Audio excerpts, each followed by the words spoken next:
Okay, now we're going to look at attacking the far side arm when we have it trapped on top of side control. So Josh is going to go to the bottom of side control. One position you'll commonly find yourself in side control. So the head and arm side control is probably the most common one. Okay, right here, right? Minimally, I need to at least be under my partner's elbow over here. If I don't control if I'm in the head and arm side control, but I'm not under my partner's elbow, I'm actually gifting my partner the escape, right? He's gonna take an underhook and scoot out the back door usually. So even if I don't control anything more, I have to at least get my elbow under the profile of my partner's elbow to be stable here. On this far side, I don't want anything in between my grip and my partner's head, so this is a problem. If my partner's doing something like this, I'm gonna look to swim inside, right, and set my shoulder cleanly against my partner. I'm making a gable grip, so palm to palm, fold over my thumbs. Okay, I pull my partner in, my shoulder leans into him. Okay, this is a good way to hold a normal side control. Okay, today we're actually going to look at a more exposed position. So Josh has accidentally given up this arm over my back. Okay, this is a pretty common position to wind up in. Sometimes your partner may reach over in search of an escape. Maybe he's trying to grab my belt and roll me. Okay, alternately, this is a common way you'll end up here commonly from guard passing scramble. So if I'm passing and I get a knee slide guard pass and I take side control this way, I wind up often with my partner's head over or arm over my back.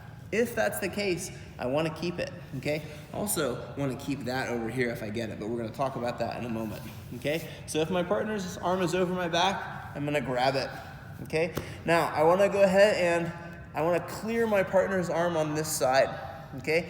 This frame that Josh has right here can be really disruptive to any attacks that I'm going to do because he can use, right now he can make some space and he can start to destabilize me. So if I'm like leaning,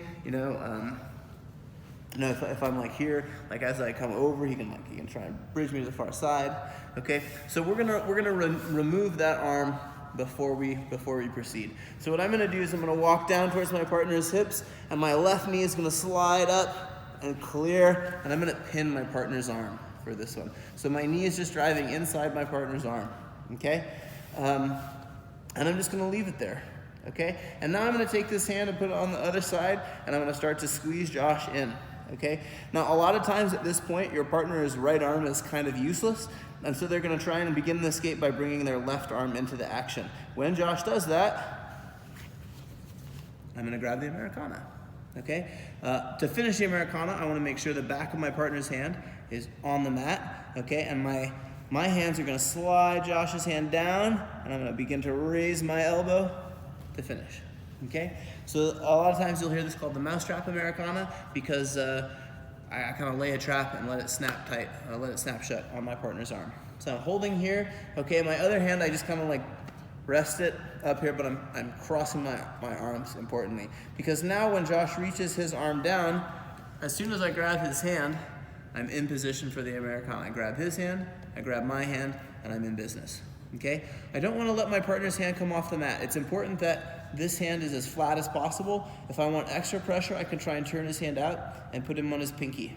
If his hand comes off the mat or if his hand turns in onto his thumb, I take pressure off and I have to go further to finish, okay? Whereas if I keep it flat, the same finish I get earlier, okay? So to get a tight attack, I want this connected to the mat the whole time.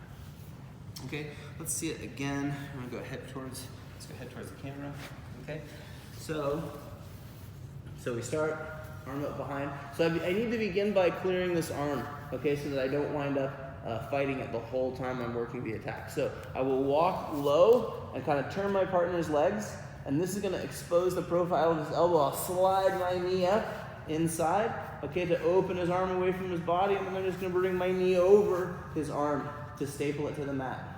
Okay, and now on this side, I'll hold my own collar and bring my hand up around to the other side, and I'm crossing my wrists. Okay, and I'm just gonna hang out here. Okay, and if Josh starts to get desperate when my arm comes down, snag the wrist, snag my own wrist.